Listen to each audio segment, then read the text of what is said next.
नमस्कार। इस वक्त के बुलेटिन के साथ हाजिर हूं मैं अनुपम। प्रदेश की हर छोटी बड़ी खबरों को लेकर माड़ा में सेना का रेस्क्यू ऑपरेशन लगातार जारी है। एक मजदूर की तलाश की जा रही है। आज सेना को 3 और मजदूरों के शव मिले हैं। अब तक हादसे में 7 मजदूरों की मौत हो चुकी है, जबकि 46 को सुरक्षित बचाया गया है, जिनमें से गंभीर घायलों का इलाज चल रहा है। ये तस्वीर इस वक्त हम आपको दिखा रहे हैं। लापता 4 श्रमिकों में से 3 शव बरामद किए गए हैं। 3 मजदूरों के शव मिले हैं। सूत्रों के हवाले से यहां पर हम बड़ी खबर आपको बता रहे हैं। लापता 4 श्रमिकों में से 3 के शव बरामद किए गए।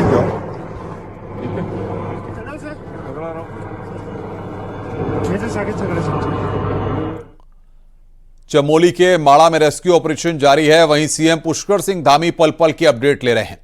देहरादून आपदा कंट्रोल रूम सीएम धामी पहुंचे हैं और अधिकारियों के साथ बैठक की है। इस दौरान मुख्यमंत्री ने आज के रेस्क्यू अभियान की पूरी जानकारी अधिकारियों से ली। शनिवार को सीएम धामी ग्राउंड जीरो पर भी गए थे।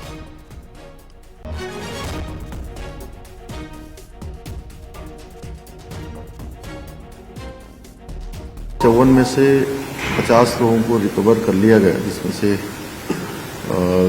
4 लोग क्योंकि उनका नहीं रहे, उनके बीच में चोटिल हो गए थे, और जो 46 लोग हैं वो अभी सभी स्वस्थ हैं, सुरक्षित हैं, और सभी को बद्रीनाथ से जोशीमठ लाया जा चुका है।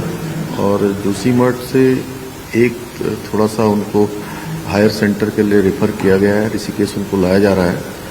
तो सभी व्यवस्थाएं उनके लिए हो गई हैं, सभी सुरक्षित हैं, और सबके लिए जो समुचित इलाज है सब व्यवस्थाएं की जा रही हैं। और जो 4 लोगों का पार्थिव शरीर है उनके घरों को भेजा जाएगा, उसके लिए बता दिया गया है, सभी को कह दिया गया है कि समुचित सभी व्यवस्थाएं हैं वो व्यवस्थाएं करके उनके परिजनों से बात करके, और हमारे जिला एडमिनिस्ट्रेशन के लोग, अन्य लोग जो भी औपचारिकताएं हैं वो करके तत्काल करेंगे। क्योंकि आज मौसम ठीक है और कल से हाई अलर्ट की संभावना फिर से व्यक्त की गई है। तो ऐसे में जो भी आसपास काम करने वाले लोग हैं या ऐसे ऊंचाई वाले क्षेत्रों में जो भी काम हो रहे हैं, सभी को पहले से सूचना दे दी गई है कि जहां काम बंद करने की आवश्यकता है तो वहां बंद भी कर दें, क्योंकि इस समय में हिमस्खलन और एवलांचिंग की अत्यधिक संभावना हमेशा रहती है मार्च फरवरी के माह में। मथुरा पुलिस ने गैंगस्टर आस मोहम्मद और गुलजार के खिलाफ कड़ी कार्रवाई की है। पुलिस ने आरोपियों के घर को कुर्क किया है। कुर्क किए गए घर की कीमत करीब 20 लाख रुपए है। आरोपियों के खिलाफ सुरीर कोतवाली में 5 मुकदमे दर्ज हैं। दोनों आरोपियों पर गौ तस्करी और गौकशी के अवैध कारोबार से लाखों की संपत्ति इकट्ठा करने का आरोप है। और गौ तस्करी के अवैध धन से बनाए गए मकान को अभियुक्त आस मोहम्मद पुत्र साबू सभी को सूचित किया जाता है। थाना सुरीर जनपद मथुरा के मुकदमा अपराध संख्या 209/24 धारा 2/3 गैंगस्टर अधिनियम की धारा 14(1) गैंगस्टर जब्तीकरण के अंतर्गत गौकशी और गौ तस्करी के अवैध धन से बनाए गए मकान को अभियुक्त आस मोहम्मद पुत्र साबू गुलजार पुत्र साबू की अवैध संपत्ति को राज्य हित में कुर्क किया जा रहा है। लखनऊ में अंधविश्वास का हैरान करने वाला मामला सामने आया। आशियाना इलाके में एक शख्स ने भूत भगाने के नाम पर परिवार को बंधक बनाकर तांत्रिक क्रियाएं की। इस दौरान घर में पूरा धुआं भर गया। परिवार का खासकर बुरा हाल हो गया और बच्चों को चिल्ला चिल्लाकर बुरा हाल हो गया। पड़ोसियों ने जब उसे रोकने की कोशिश की तो उसने उनके साथ बहस की और मारपीट करने लगा। इसके बाद पड़ोसियों ने घटना की सूचना पुलिस को दी।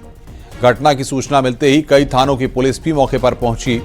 जब राम सागर को पता चला कि पुलिस आई है तो उसने ड्रामा शुरू कर दिया। कड़ी मशक्कत के बाद पुलिस और फायर ब्रिगेड ने परिवार को बंद कमरे से बाहर निकाला और ड्रामा कर रहे राम सागर की धुनाई की और उसे हिरासत में लिया।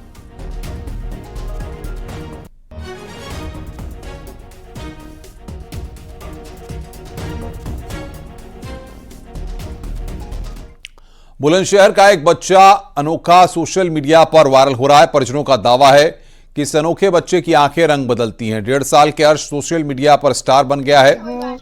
उसकी आंखों का रंग बदलता देखकर लोग हैरान रह गए हैं।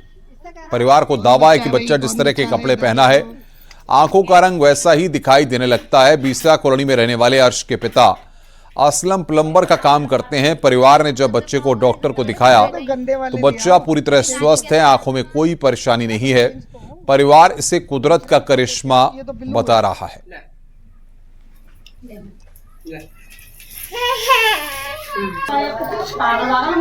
इधर देखो, इधर देखो।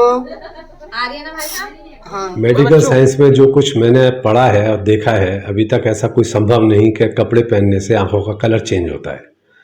तो ऐसा है नहीं, और मेडिकल साइंस में भी कहीं ऐसा नहीं लिखा हुआ है कि आप कपड़े पहने और आंखों का रंग चेंज हो जाए। कई बार इस तरीके का होता है कि अगर आपने उसी ह्यू के कपड़े, उसी रंग से मिलते जुलते कपड़े पहनाए तो वो कॉर्नियल रिफ्लेक्शन की वजह से फील होता है कि चेंज हो रहा है। बाकी तो जो पेशेंट है उसको देखने के बाद ही कुछ निश्चित तौर पर कहा जाएगा, पर इस तरीके का मेडिकल साइंस में कोई भी उदाहरण अभी तक नहीं है। उन्होंने ये बोला कि ऐसा कुछ भी नहीं है, कोई दिक्कत परेशानी नहीं है इसको। अच्छा, ये खुद ही अल्लाह के हुक्म की बात है बस। अच्छा जी, ये कब पता चला था आपको? ये 10-15 दिन के बाद ही पता चल गया था हमें। अच्छा, अब बच्चे की उम्र कितनी होगी? ये 1.5 साल का हो गया। अच्छा, कितने दूर दूर से लोग देखने के लिए? आप बहुत बहुत दूर से आते हैं इसको देखने के लिए। क्या कहते हैं बच्चों को? यूँ कहते हैं बहुत अच्छा लग रहा है, ये तो कितनी आंखें चेंज होती है, ये तो सबसे खूबसूरत है दुनिया के अंदर, सबसे खूबसूरत देखा है। अच्छा जी, क्या मानती हैं, गॉड गिफ्ट है ये आपको? बस अल्लाह, जैसे अल्लाह की मर्जी। और मतलब बच्चे के लिए ये जब पैदा हुआ था तो पैदा होने के 10-15 दिन बाद ही इसकी आंखों की पता चल गई थी कि कलर के साथ साथ इसके कपड़े जैसे पहनाओ वैसी आंखें हो जाती हैं। अच्छा, उसी कलर की कैसे हो जाती है, कुछ पता चला कभी? हाँ, ये तो अल्लाह की दी हुई है कि जैसे कपड़े पहनाओ वैसा ही इसकी आंखों का कलर हो जाता है। हाँ। अच्छा, तो इस बच्चे की उम्र कितनी होगी लगभग? उम्र इसकी है 1.5 साल। अच्छा, हाँ। अभी ये 1.5 साल का है। हाँ हाँ। अच्छा, तो मतलब ये जो बच्चा है ये मतलब शुरू से, मतलब जब पैदा हुआ था तभी से इसकी आंखें, इसकी ऐसी आंखें, तो ये आंखें कुदरती इसकी देन, ये कोई कैमरा या कोई लेंस वेंस की ऐसे कोई वो नहीं। मतलब जिस कलर के ये बच्चे कपड़े पहनता है उसी कलर की सेम हो जाती हैं, और ज्यादा देर भी नहीं, बस खाली कपड़े पहनाओ 2-3 मिनट बाद ही एकदम कलर खुद ब खुद उसी के जैसा हो जाता है जैसे कपड़े होते हैं। ये जो अर्श बच्चा है इसकी आंखें खुद न्यूज 18 ने अपने कैमरे में कैद की थी। ये बच्चा जिस कलर के कपड़े पहनता है इसकी आंखें ऑटोमेटिकली उसी कलर की हो जाती है। हमने इसे ब्लू कपड़े पहनाए थे, इसकी आंखें ब्लू थी, रेड पहनाए तो फिर रेड हो गई, और अब ये हल्का ग्रीन जो पहने हुए है तो इसकी आंखें हल्की ग्रीन अब भी जो है हो रही हैं। तो ये जो बच्चा है इस मतलब केवल आंखों की वजह से बेहद फेमस है पूरे क्षेत्र में। इस बच्चे को केवल आंखें का कलर चेंज होने के नाम से इस बच्चे को जानते हैं, और ये बच्चा बेहद प्रसिद्ध भी है। रायबरेली में खेत पर काम कर रहे लोगों पर मधुमक्खियों के झुंड ने हमला कर दिया। 6 लोग घायल हो गए। सभी को अस्पताल में भर्ती कराया गया है, जहां 3 लोगों की हालत गंभीर है। घटना जजेटा गांव की है।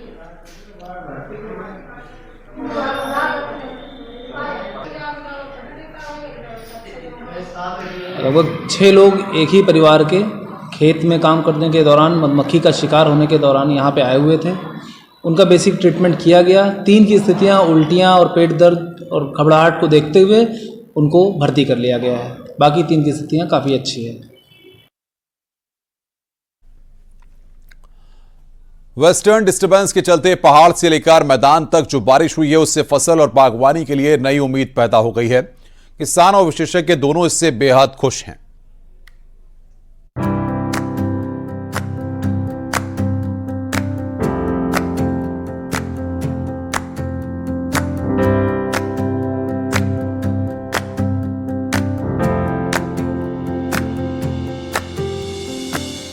देवभूमि के आसमान में छाए ये बादल यहाँ के किसानों और बागवानों के लिए बड़ी राहत लेकर आए हैं। खेती में जहां पहाड़ से लेकर मैदान तक पहुंची गेहूं की फसल लहला रही है, तो वहीं मैदानी फ्रूट बेल्ट में आम और लीची में भी बौर है। तो ऐसे में बारिश की बौछारों से किसान बेहद खुश हैं।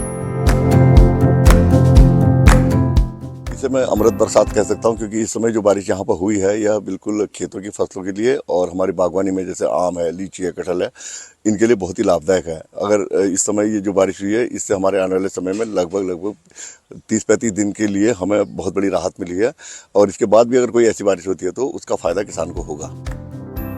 कृषि विशेषज्ञ भी मान रहे हैं कि तेजी से बढ़ते तापमान को बारिश की फुहारों ने थाम दिया है, लिहाजा इससे बेहतर फसल की उम्मीद बढ़ गई है।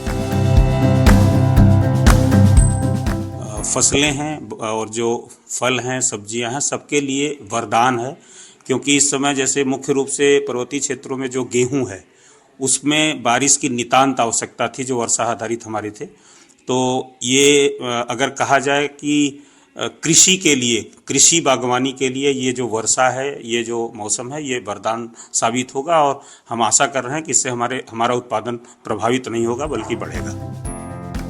इस बार जाड़ों में होने वाली बारिश और बर्फबारी बेहद कम हुई थी, जिसका असर गेहूं की फसल के साथ ही साग सब्जियों, सेब, आड़ू, पुलम, आम, लीची और कटहल की पैदावार पर भी पड़ना तय था। लेकिन विदाई की बारिश ने बेहतर फसल की एक नई उम्मीद जगा दी है। हल्द्वानी से न्यूज़ 18 के लिए शैलेंद्र नेगी की रिपोर्ट।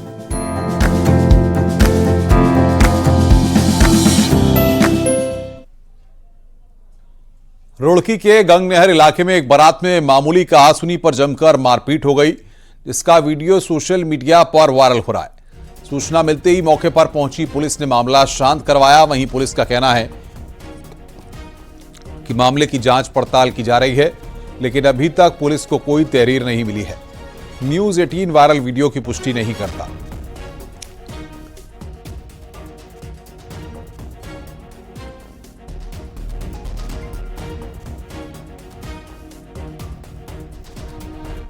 उत्तराखंड में हेली और एयरलाइन सर्विस की गलती का खामियाजा पब्लिक को भुगतना पड़ता है। कहीं हेली उड़ान नहीं भरता, कहीं ऑनलाइन बुकिंग में दिक्कत। ऐसे में सवाल है कि पब्लिक कहां करे शिकायत। देखिए रिपोर्ट।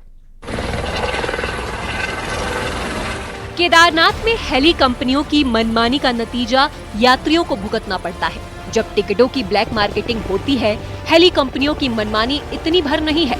गौचर और जोशियाड़ के लिए हेली सर्विस शुरू हुई, लेकिन हेली नहीं उड़ा। ऐसे में अब Uttarakhand civil aviation authority company बदलने जा रही है। कुछ समय से पॉनर्स द्वारा वहां पे फ्लाइंग नहीं की जा रही है और उसके क्रम में उनको हमने नोटिस भी दिया है और पैरेलली हम लोग इसमें टेंडर की भी कार्रवाई कर रहे हैं और कोशिश करेंगे जल्द से जल्द वहां पे दोबारा हमारी सुविधाएं चालू। इसी तरह की शिकायत देहरादून पिथौरागढ़ फ्लाइट में भी आ रही है, जहां ऑनलाइन टिकट की बुकिंग नहीं हो रही और नुकसान पब्लिक का हो रहा है। ऐसे में सवाल है कि आम आदमी कहां और किससे शिकायत करे। जैसे हमारी कोई भी फ्लाइट चलती हैं, वो जिले स्तर से एक जिले से दूसरे जिले में अगर जाती हैं, तो अगर जिले में अगर आपको शिकायत करनी है तो जिलाधिकारी लेवल पे या वहां पे जो हमारा स्टाफ है उस पे की जा सकती है। अदरवाइज हमारा यूकाडा का ऑफिस है, यूकाडा के मेल आईडी पे भी उसकी शिकायत की जाएगी, तो कार्रवाई जरूर की जाएगी। हेली और एयरलाइन कंपनियों की मनमानी का खामियाजा पब्लिक को भुगतना पड़ता है, लेकिन पैसे और टाइम की बर्बादी से लेकर शिकायत तक के लिए भटकना पड़ रहा है। दीपांकर भट्ट, न्यूज़ 18, देहरादून। हाथरस पुलिस को बड़ी सफलता हाथ लगी है। पुलिस ने ई गेमिंग वेबसाइट और ऑनलाइन सीरीज क्रिकेट मैच के नाम पर ठगी करने वाले शातिर ठग को गिरफ्तार किया है। आरोपी करोड़ों रुपए की ठगी कर चुका है, कई लोगों के घर, प्लॉट और जेवर हड़प चुका है।